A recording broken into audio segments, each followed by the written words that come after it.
मित्रों, आप सभी को नमस्कार। मुझे हर्ष हो रहा है कि आज फिर से आप सत्यवचन कार्यक्रम में शामिल होने के लिए तैयार बैठे हैं। मैं आप सबका एक बार फिर से स्वागत करता हूं। आप में से कई लोगों ने फोन के माध्यम से इस कार्यक्रम से मिल रही आशीषों के बारे में हमें बताया है। आपके फोन और मिस कॉल से यह प्रकट होता है कि ये कार्यक्रम आप तक पहुंच रहा है और इससे हमें खुशी होती है कि आपके आध्यात्मिक जीवन में हम एक सहयोग प्रदान कर पा रहे हैं।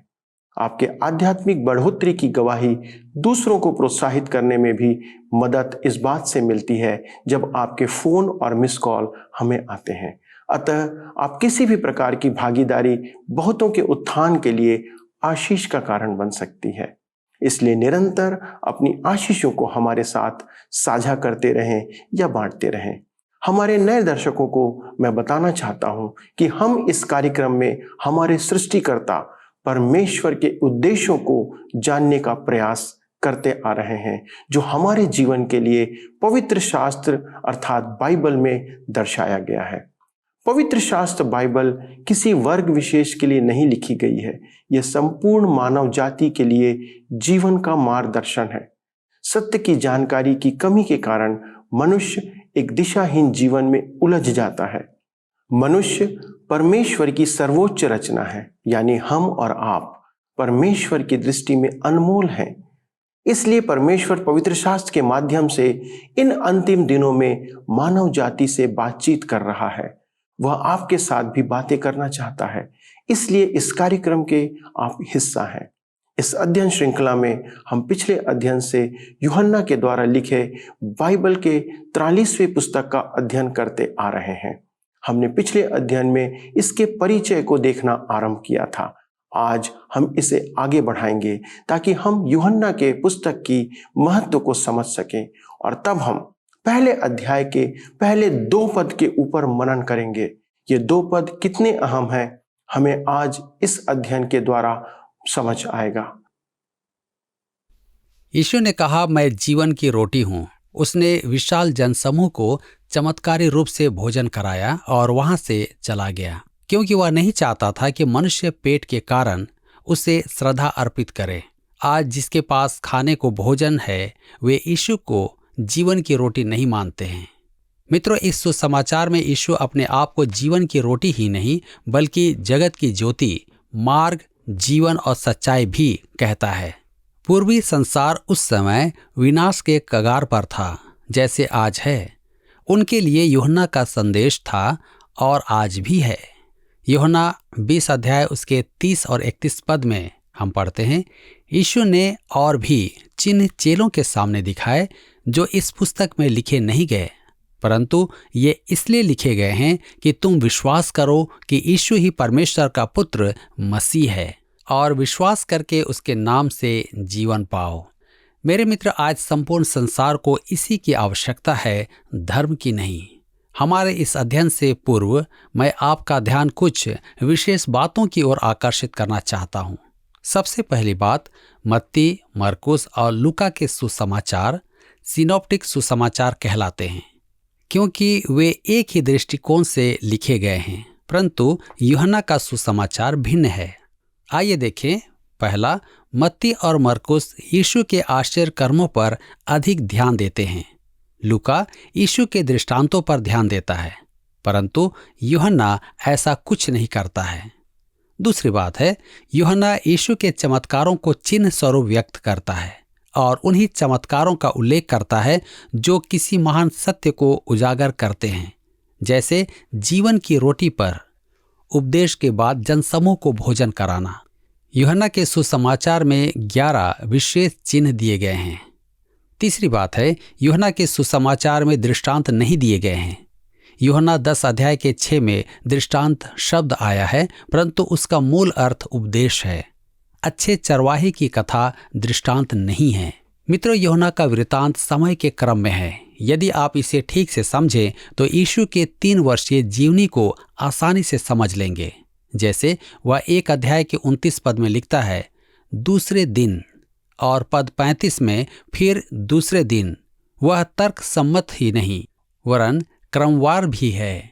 वह स्थानों एवं नगरों पर भी विशेष ध्यान देता है, जैसे यूहन्ना 1:28 में, यह यरदन पार बैतनिय्याह में तथा 2:1 में गलील के काना में। इस सुसमाचार में यीशु का ईश्वरत्व सबसे आगे रखा गया है, परंतु इसका यह अर्थ नहीं कि यूहन्ना यीशु के मनुष्यत्व को अनदेखा करता है। आपने ध्यान दिया होगा कि यीशु का सामरिया में होकर जाना और कुएं पर बैठना केवल यूहन्ना ही व्यक्त करता है। वह थक गया था, अर्थात वह पूर्ण मनुष्य था। इससे अधिक मनुष्य होने का प्रमाण और क्या हो सकता है? केवल यूहन्ना ही हमें बताता है कि यीशु रोया। यहाँ एक विचित्र बात देखने को हमें मिलती है कि यूहन्ना यीशु के ईश्वरत्व पर बल देता है, परंतु वह मसीह की अपेक्षा यीशु शब्द का उपयोग करता है। ऐसा क्यों? इसका एकमात्र कारण है कि वह दिखाना चाहता है कि परमेश्वर मनुष्य बना। इस सुसमाचार में एक महान आवागमन है। यूहन्ना 16:28 में, मैं पिता की ओर से जगत में आया हूँ, मैं फिर जगत को छोड़कर पिता के पास जाता हूँ। मित्रों, परमेश्वर मनुष्य था। यह एक अत्यधिक दीनता का काम है। वह परमेश्वर होकर भी इस पापी जगत में हमारे लिए मनुष्य बना ताकि हमें पाप से मुक्ति दिलाए। और इस बात को यूहन्ना ने हमें 3:16 में बताया है, क्योंकि परमेश्वर ने जगत से ऐसा प्रेम रखा कि उसने अपना एकलौता पुत्र दे दिया, ताकि जो कोई उस पर विश्वास करे वह नाश ना हो परंतु अनंत जीवन पाए। जी हाँ, जो उस पर विश्वास करेगा वह उद्धार पाएगा। क्या आप उस पर विश्वास करेंगे? अवश्य विचार करें। हम आगे देखते हैं। इसी कारण यूहन्ना ने कहा है कि हमने उसे छुआ है। वचन ही परमेश्वर है। वचन देहधारी हुआ। वचन परमेश्वर का प्रगटीकरण है। आइए हम पढ़ें यूहन्ना 1:1 में, आदि में वचन था और वचन परमेश्वर के साथ था और वचन परमेश्वर था। यूहन्ना प्रभु यीशु मसीह का परिचय देने में 3 अति उत्तम वाक्य लिखता है। आदि में वचन था, वचन परमेश्वर के साथ था और वचन परमेश्वर था। वचन प्रभु यीशु मसीह की सर्वोच्च एवं उत्तम पहचान है। इसका मूल अर्थ ज्ञात करना आसान काम नहीं है। यह तो निश्चित है कि वचन यूनानी दर्शन शास्त्र का वचन नहीं है, वह इब्रानी धर्मशास्त्र का मेमरा शब्द है। इसलिए आप जान सकते हैं कि वचन का पुराने नियम में कितना महत्व है। जिस प्रकार यहोवा नाम का उच्चारण नहीं किया जाता था, उसी प्रकार वचन पुराने नियम में परमेश्वर के सब नामों को एक साथ रखकर अब उसे आदि में कहकर संबोधित किया गया है। यह आदि में बाइबल के प्रथम शब्दों से पहले का है। आदि में परमेश्वर ने आकाश और पृथ्वी की रचना की। मुझे तो विश्वास ही नहीं होता कि कोई इस आदि की तिथि बना पाएगा, परंतु ऐसा माना जाता है कि यह आदि 4004 ईस्वी पूर्व है। यह समय वास्तव में अरबों वर्ष का है। हम अनंत काल के परमेश्वर के बारे में बात कर रहे हैं। सृष्टि से पूर्व वह था और लेखक के कहने का अर्थ भी यही है। यहाँ वह कहता है था, वह यह नहीं कहता कि है। यह आदि कौन सा समय है? मित्रों, बाइबल में लिखा है उत्पत्ति 1:1 में, आदि में परमेश्वर ने आकाश और पृथ्वी की रचना की। क्या यही परमेश्वर का आरंभ है? जी नहीं, आपको अरबों अरब वर्ष पीछे जाना होगा। हो सकता है कि आप मुझसे भी पीछे जा सकते हैं। सृष्टि के अरबों वर्ष पूर्व भी वह था। वह अनंत काल से निकलकर हमारे बीच में आया था। उसका आरंभ नहीं है। जब आदि का आरंभ हुआ तब वह था। किसी ने कहा है कि उसका आरंभ कभी न कभी हुआ होगा। ठीक है, आप बताएं कि आरंभ कहाँ से है? तब भी वह था। मित्रों, संसार में ऐसा कोई नहीं जो इस आदि का आकलन कर सके। यह वाक्य हमें समय में ले जाता है। दूसरा वाक्य है वचन परमेश्वर के साथ था। इस वाक्य से स्पष्ट है कि प्रभु यीशु परमेश्वर से अलग है। आप उसे पिता परमेश्वर के साथ एक नहीं कह सकते, क्योंकि वह उसके साथ अलग है। अब किसी ने एक प्रश्न पूछा, यदि वह परमेश्वर के साथ है तो परमेश्वर नहीं है? अगला वाक्य इस प्रश्न का स्पष्टीकरण देता है, और वचन ही परमेश्वर था। यह सुसमाचार यूनानी भाषा में लिखा है और यूनानी के वाक्य में वचन कर्ता के स्थान में है, अर्थात वह मुख्य शब्द है। वहां लिखा है और परमेश्वर वचन था। अतः यदि कोई प्रभु यीशु को ईश्वर होने से स्वीकार न करे तो परमेश्वर नहीं है, यह तो संभव नहीं। अब पद 14 में 3 वाक्य हैं जो महत्वपूर्ण हैं। आइए पढ़ें यूहन्ना 1:14 में। और वचन देहधारी हुआ और अनुग्रह और सच्चाई से परिपूर्ण होकर हमारे बीच में डेरा किया, और हमने उसकी ऐसी महिमा देखी जैसी पिता के एकलौते की महिमा। वचन देहधारी हुआ, अनुग्रह और सच्चाई से परिपूर्ण होकर हमारे बीच में डेरा किया। हमने उसकी ऐसी महिमा देखी जैसे पिता के एकलौते की महिमा। यूनानी दार्शनिक संभवतः हमारे साथ पद 1 पढ़ते समय बैठा रहता, परंतु इस पद पर वह निश्चय ही उठकर चला जाता, क्योंकि वह कभी स्वीकार नहीं करता कि परमेश्वर देह धारण करे। यूनानी भाषा जो सुसमाचार की मूल भाषा है, उसमें लिखा है वचन देह में पैदा हुआ, वही आदिकालीन परमेश्वर।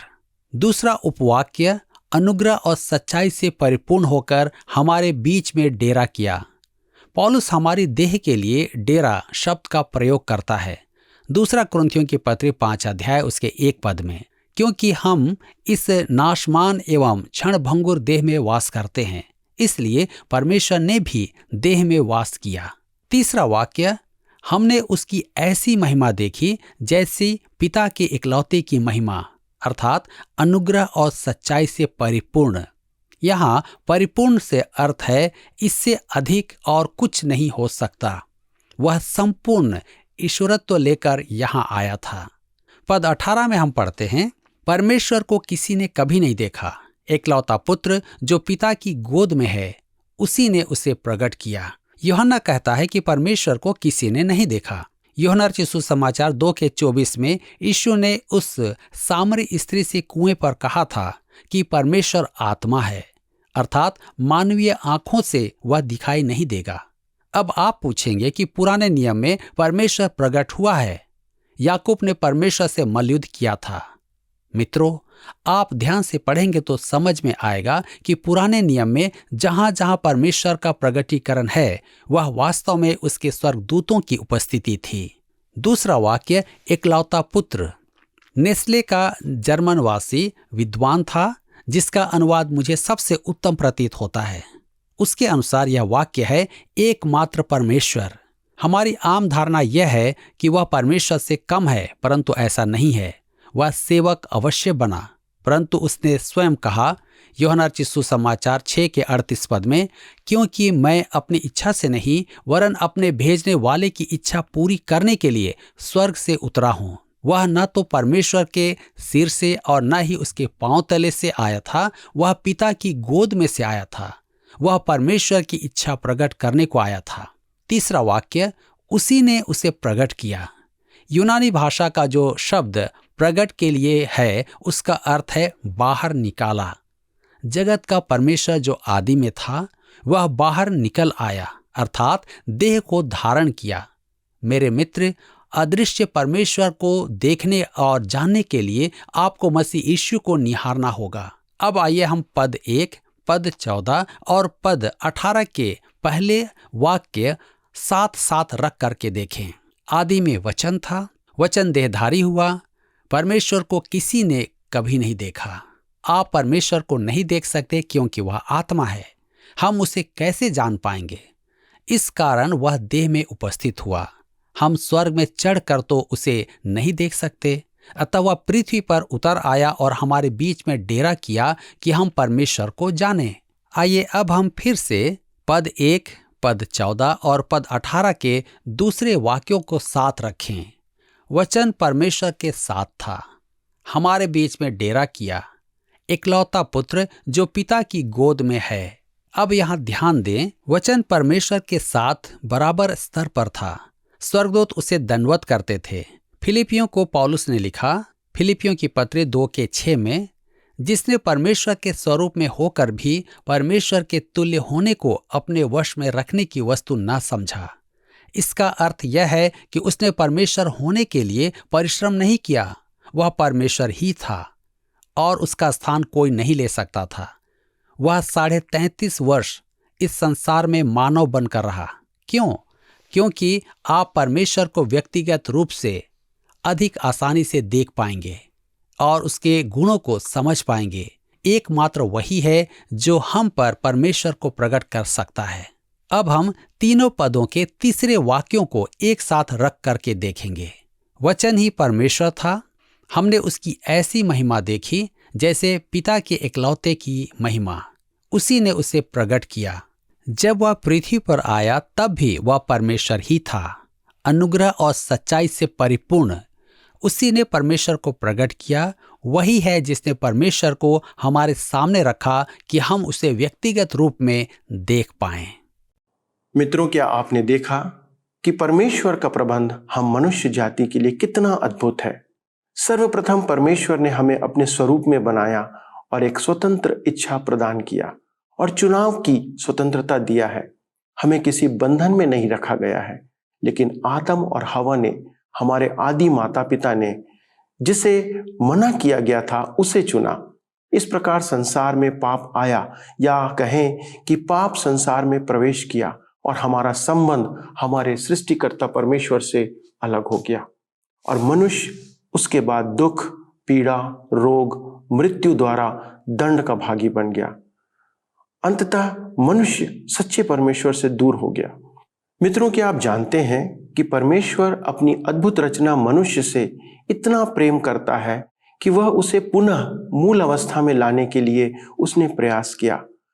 यूहन्ना मनुष्यों के साथ परमेश्वर के मेल मिलाप की इतनी सुंदर प्रस्तुति प्रदान करता है कि प्रत्येक जन परमेश्वर के अपार प्रेम को समझ सके। पाप के कारण हम सब अपराधी हैं, लेकिन हमें मूल अवस्था में लाने के लिए परमेश्वर स्वयं मनुष्य रूप लेकर इस संसार में आए, ताकि सच्चे परमेश्वर को आप और मैं पहचान सकें। इससे बड़ा शुभ समाचार या सुसमाचार हम मनुष्यों के लिए और क्या हो सकता है। दोस्तों, आज के अध्ययन के द्वारा हमने इस बात को जाना कि ये अद्भुत बात क्या है कि परमेश्वर हमसे इतना प्रेम करते हैं। आइए इस अद्भुत उपहार के लिए हम परमेश्वर को धन्यवाद दें कि उसने हमारे लिए स्वयं को इस संसार में भेजा और क्रूस पर बलिदान किया। आइए हम प्रार्थना करें। हमारे प्रिय स्वर्गीय पिता, हम आपको धन्यवाद देते हैं कि जब जब हम इन वचनों को अध्ययन करते हैं, आप नए रीति से अपने प्रेम को हमारे लिए प्रकट करते हैं।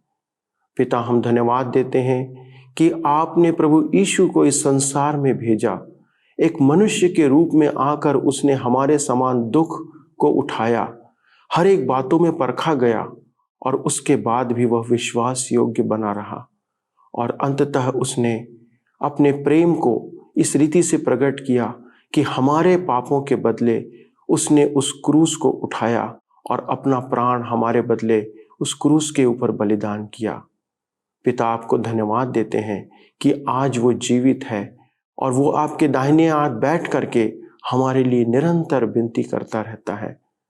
प्रभु, हमारी प्रार्थना है कि जितने लोगों तक यह वचन पहुंचे, जितने लोग इस कार्यक्रम को देखें, पिता आपका प्रेम उन लोगों तक पहुंचने पाए कि उनके जीवन में आपका प्रेम भर जाए और वे आपके प्रेम को दूसरों तक पहुंचाते रहें। आपके इस अद्भुत उपहार के लिए पिता हम धन्यवाद देते हुए इस विनती को प्रभु यीशु क्रिस्ट के नाम से मांगते हैं, आमीन। मित्रों, अगले कार्यक्रम में आपसे पुनः मुलाकात होगी। तब तक परमेश्वर के साथ चलते रहें। धन्यवाद।